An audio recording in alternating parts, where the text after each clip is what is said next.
రామోజీరావు గారు నాకు 40 సంవత్సరాలుగా తెలిసాయని. ఆయన అనునిత్యం సాధన చేసింది, సమాజ హితం కోసం పనిచేశారు, ఈ తెలుగు జాతి కోసం పనిచేశారు. ఒక మామూలు గ్రామంలో పుట్టి, సాధారణ కుటుంబంలో పుట్టి, ఒక అసాధారణమైన వ్యక్తిగా తయారు కావడమే కాకుండా ఆయన ఈరోజు చూస్తే ఒక వ్యక్తి కాదు, ఆయన ఒక వ్యవస్థ కింద తయారయ్యారు. ఆ రోజు ప్రారంభించింది మనం ఒకసారి చూస్తే మార్గదర్శితో ప్రారంభించి, మార్గదర్శి అయిన తర్వాత ఈనాడు ప్రారంభించి, అదే మాదిరిగా ప్రజా చైతన్యాన్ని మనం చూస్తే ఈరోజు రాష్ట్రంలో ఏ ఇంట్లో కూడా నిద్ర లేస్తానే ఈనాడు చదివితే తప్ప బయట వచ్చే పరిస్థితి ఉండదు. అంటే ఆ విధంగా ప్రజల్ని చైతన్యవంతులు చేయడానికి కానీ, విజ్ఞానవంతులు చేయడానికి కానీ అనునిత్యం సాధన చేశాడు. ఆయన ఏ పని చేసినా కూడా నేను మొదటి నుంచి కూడా చూశాను, రాజీ లేదు. 40 ఏళ్ళుగా నేను ఆయనతో కలిసి ఉన్నప్పటికి కూడా, ఆయన పరిచయం ఉన్నప్పుడు కూడా ఏ రోజు కూడా ఆయన ఒకటే చెప్పేవాడు, మీరు ఏమి చెప్పినా నేను మాత్రం ధర్మం ప్రకారమే పనిచేస్తాను, విధి నిర్వహిస్తాను తప్ప నేను ఎల్లప్పుడూ ప్రజాపక్షానే ఉంటానని చెప్పి స్పష్టంగా చెప్పిన వ్యక్తి రామోజీరావు గారు. అంతేకాకుండా నిన్న చనిపోయే వరకు ఆయనకు ఒకటే కోరిక, నా కోరిక అంతా కూడా నేను అనునిత్యం పనిచేసి పని చేస్తూ పనిలో చనిపోగలిగితే అది నాకు ఆనందంగా ఉంటుంది. అంతేకాదు నేను చేసే ప్రతి నిమిషం నేను బ్రతుకున్నంత వరకు ప్రజల కోసం పనిచేయాలి, పని చేస్తూనే ఉండాలని చెప్పిన వ్యక్తి రామోజీరావు గారు. కానీ ఈరోజు మనం చూస్తూ ఉంటే ఆయన నిర్మించిన వ్యవస్థలు శాశ్వతం. ఒక ఈనాడు శాశ్వతం, అదే మరి ఈటీవీ శాశ్వతం. ఇది కాకుండా చిత్ర పరిశ్రమ కూడా ఎనలేని సేవలు అందించాడు.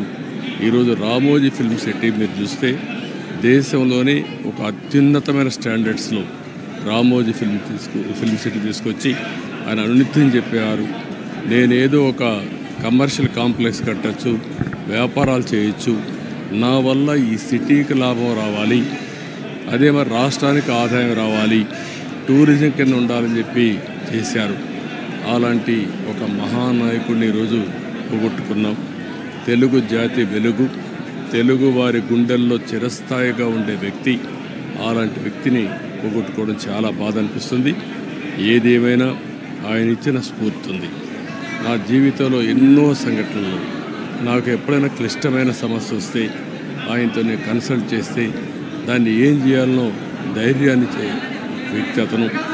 అందుకే మొన్న కూడా మీరు చూస్తే ఎప్పుడు ఎన్నికలు వచ్చినా కూడా ఆయన ధర్మాన్ని ఆయన నిర్వహించాడు. ఆయన ఎప్పుడు కూడా ధర్మం సైడే ఉన్నాడు, అదేవిధంగా పనిచేశారు. అందుకే ప్రజల్లో కూడా ఒక అచంచలమైన విశ్వాసం ఆయన పైన. దానికి కారణం ఆయన జీవితం మొత్తం ఆయన సంపాదించిన విశ్వసనీయత. అలాంటి వ్యక్తిని పోగొట్టుకోవడం చాలా బాధేస్తుంది.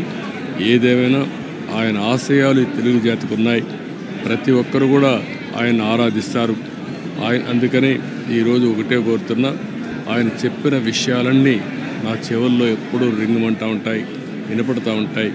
తప్పకుండా మళ్ళా తెలుగు జాతిని ఏ విధంగా ముందుకు తీసుకుపోవడానికి, అదే మరి ప్రత్యేకంగా ఆంధ్రప్రదేశ్ నష్టపోయింది, ఆ రాష్ట్రాన్ని అభివృద్ధి చేయడానికి రామోజీరావు గారు ఇచ్చిన స్ఫూర్తితో ముందుకు పోతానని చెప్పి తెలియజేసుకుంటూ, మరొక్కసారి ఈనాడు ప్రేక్షకులకి, ఈటీవీ ప్రేక్షకులకి, రామోజీరావు గారి ఈరోజు ఈ సంస్థలో పనిచేసే సిబ్బందికి, అదే మరి కుటుంబ సభ్యులందరికీ కూడా నా ప్రగాఢ సానుభూతి తెలియజేస్తున్నా.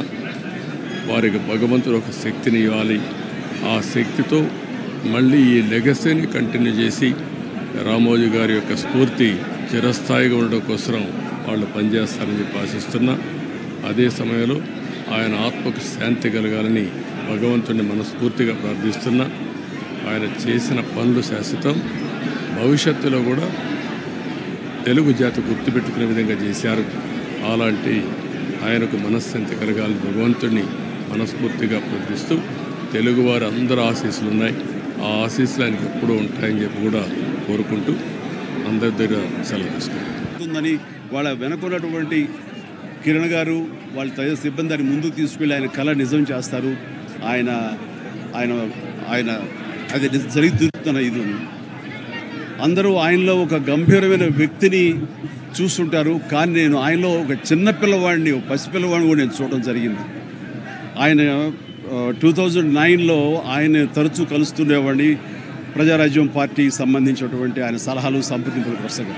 ఆ సమయంలో భోజనం అయిన తర్వాత నేను ఆయన ఒక పెన్ను, ఒక కార్టియర్ పెన్ను నేను ఆయనకి గిఫ్ట్గా ఇవ్వడం జరిగింది. ఎందుకంటే ఆయన పెన్నులు కలెక్ట్ చేస్తారు, ఆయనకు హాబీగా ఉంది అని తెలిసినప్పుడు ఆయనకు ఆ పెన్ను ఇచ్చినప్పుడు సుతారంగా వద్దు అంటారేమో అనుకున్నాను, కానీ చాలా ఆప్యాయంగా తీసుకుంటూ చిన్నపిల్లవాళ్ళగా ఆ పెన్ను చూసుకుంటూ, ఒక చిన్నపిల్లవాడికి టాయ్ ఇస్తే ఎంత ఎగ్జైట్ అవుతారు అంత ఎగ్జైట్ అవుతావు, వండర్ఫుల్ పెన్, చాలా బాగుంది చిరంజీవి గారు అని, మీకు అంత ఇష్టం అంటే, అయ్యో నాకు పెన్నులు కలెక్ట్ చేయడం చాలా ఇష్టం, రండి చూపిస్తానంటూ లోపలికి తీసుకువెళ్ళి ఇదే హౌస్లో ఆయన బీరువా తెరిచి ఆయన కలెక్ట్ చేసినటువంటి మంచి మంచి గొప్ప పెన్స్ అని చూపించి, ఇన్ని పెన్స్ ఏం చేసుకుంటారండి అంటే, అయ్యో ఇవి చాలా ఇష్టం అండి, నా మనసుకు ఏదైనా ఆలోచన తోచినప్పుడు ఒక్కొక్కసారి ఒక్కొక్క పెన్తో డైరీలో రాసుకుంటానన్నట్టు ఆయన రకరకాల ఇంకులతోటి, ఎరుపు, నలుపు, ఆకుపచ్చ, బ్లూ, ఎరుపు ఇలాంటి రంగులతోటి ఆయన కప్లెట్స్ లాగా ఆయన ఆలోచనల్ని అక్షర రూపంలో ఆ డైరీలో రాసుకోవడం చూసిన తర్వాత ఆయన నిరంతరం ఈ సొసైటీకి ఏం చేయాలి, నెక్స్ట్ ఎలాగా అటు ప్రతిదీ ఆయన ఆలోచనల్ని అక్షర రూపంలో పెట్టుకుంటూ ఉంటుంటారు. ఆయన అలాగా నిరంతరం ఈ సొసైటీ గురించి తన నిబద్ధతలో ఆయన ఏర్పరచుకున్న కొన్ని ఆశయాల్ని వాటిని సిద్ధించడం కోసం, వాటిని ఆశయాలు నెరవేర్చుకోవడం కోసం ఆయన చేసే ప్రయత్నాలు అవి అంతా ఇంత కాదు. ఆ రకంగా ఆయనలో ఆ రోజున అంత అబ్బురపడిపోయినటువంటి ఆ చిన్న పసి